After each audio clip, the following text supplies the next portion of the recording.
This is UITVN, Urban Internet TV News. News and information for and about people of color with Alexander Caden.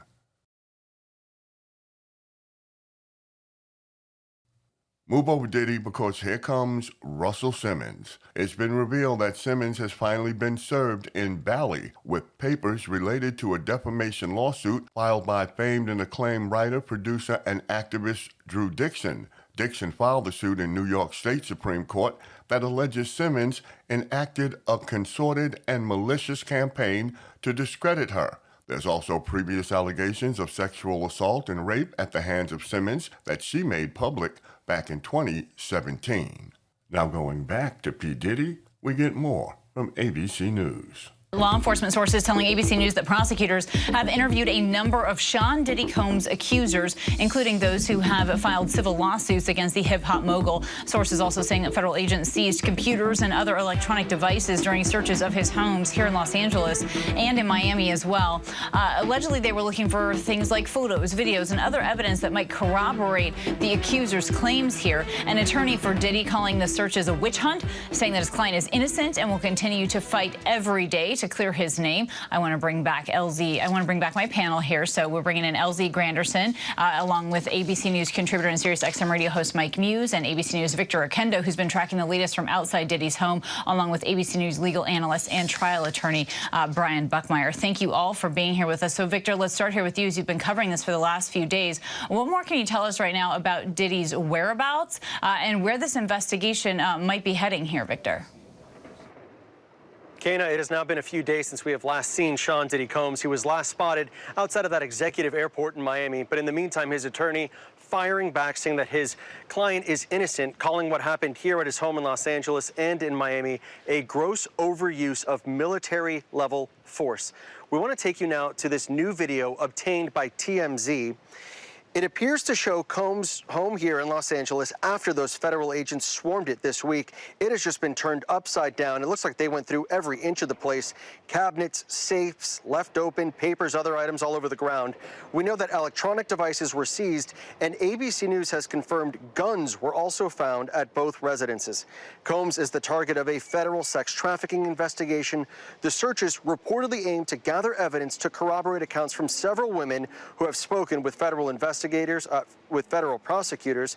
And as we know, he is also the subject of multiple civil lawsuits. Combs has denied all the allegations. Kana? All right, Victor, thank you. And bringing in Brian Buckmeyer here for a moment. Brian, what can you tell us about the potential next steps here for investigators? The sources are now telling us that weapons were found in both homes. I know you mentioned to me earlier, Brian, that doesn't hugely surprise you.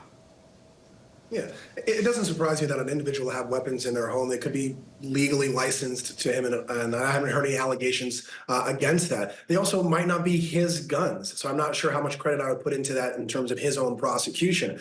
But in terms of next steps, it's one or two things. The major name of the game, as you guys keep saying, is corroboration. It's not what you know, but what you can prove. So you have a number of allegations, a number of people being interviewed. Now the question is, can law enforcement find the facts that corroborate what these witnesses are telling them? And are those statements and those facts criminal? So we're either going to see more search warrants or maybe a deep dive into the electronics that were taken, or what we won't see is a potential grand jury impaneled to see whether or not there's enough information to indict anyone, yet alone Sean Combs.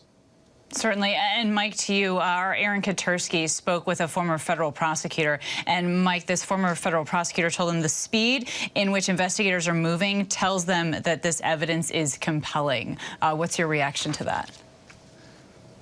Yeah, I will have to agree with the reporting from Aaron Katersky for this to happen. This has moved extremely fast. From the moment that we first heard about the lawsuit that was settled with his former girlfriend, Cassie, that was a lot of explosive details that we've heard. And ever since then, we've heard reports of individuals alleging sexual abuse and misconduct on behalf of Sean Diddy Combs. Just to take a step back, Kana, the momentous era that we're in right now. Sean Combs isn't just a rapper. He isn't just owner of a record label. Sean Combs transformed what we know lifestyle today. Sean Combs was known around the world for hosting these incredible parties. He ushered in the movement of sound from the late 90s into early 2000s. And so a lot of individuals are absolutely stunned at these allegations that are happening right now. And to see what was once known as this mogul being brought with these salacious allegations, it's absolutely stunning. Well, and you know, these civil suits have been building here and they've sort of been playing out underneath the surface, and now it is really starting to bubble over. And so, LZ, what do you make of Diddy's response to all of this? You know, he gave out a statement through an attorney. It was a long statement, but essentially, you know, calling this a witch hunt. Well, you know, that's his right to do so. And, you know, we have to sit back and wait to see what evidence, if there's any evidence to corroborate what the accusers are saying about him. But I will say that in terms of those of us who have, you know, been fans of Diddy, fans of hip hop even, we've been hearing these rumors much longer than this. You know, I've done some reporting myself over the years, and there have been whispers about, you know, nefarious activities from Diddy.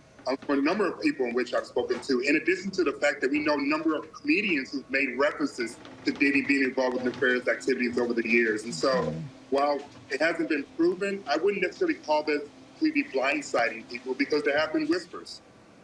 Yeah. Lil Wayne is accused of lying about his drug use to obtain an $8.9 million Small Business Administration grant during the pandemic. The legendary rapper secured the multi-million-dollar grant from the government and claimed in documents that he operated a drug-free workplace.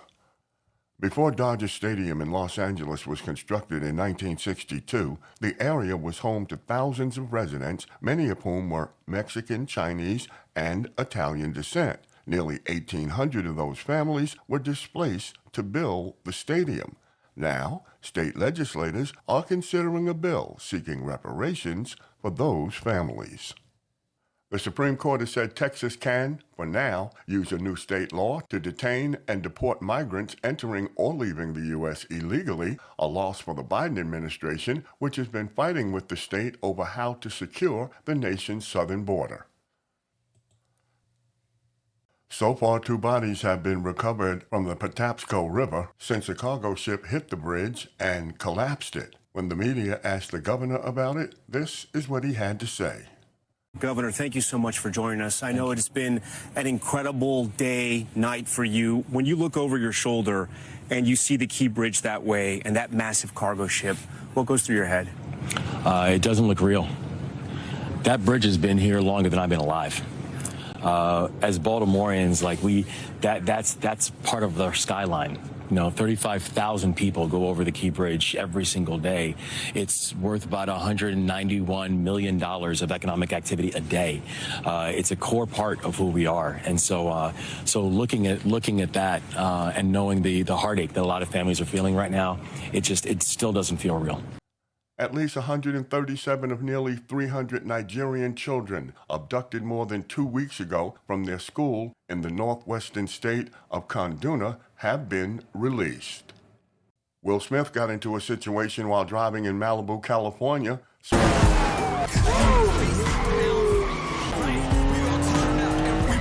Smith was reportedly given a ticket for speeding almost 20 miles per hour over the speed limit on the Pacific Coast Highway, a very dangerous and sometimes deadly road due to speeding drivers.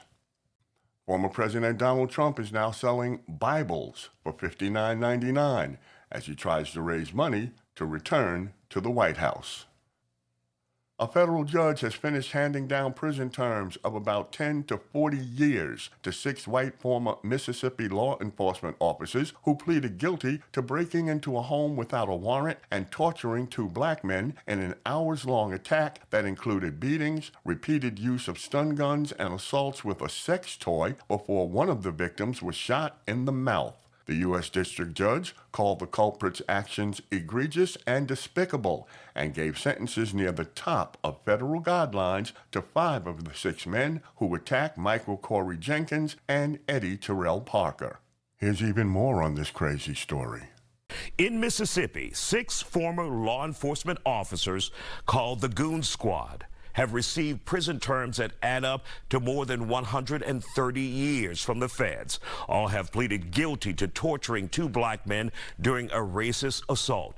Prosecutors say the former officers called themselves the Goon Squad because of their tendency to use excessive force and then cover it up. In January, the officers, who are all white, raided a home without a warrant. They handcuffed 2 black men they found inside, mocking, beating, and torturing them for more than an hour. That included the use of stun guns and sexual assault with a sex toy. The attack ended with one of the officers who shot one of the men in the mouth, injuring him critically. Their plea agreements call for prison sentences ranging from 5 to 40 years. My next guest has the reaction.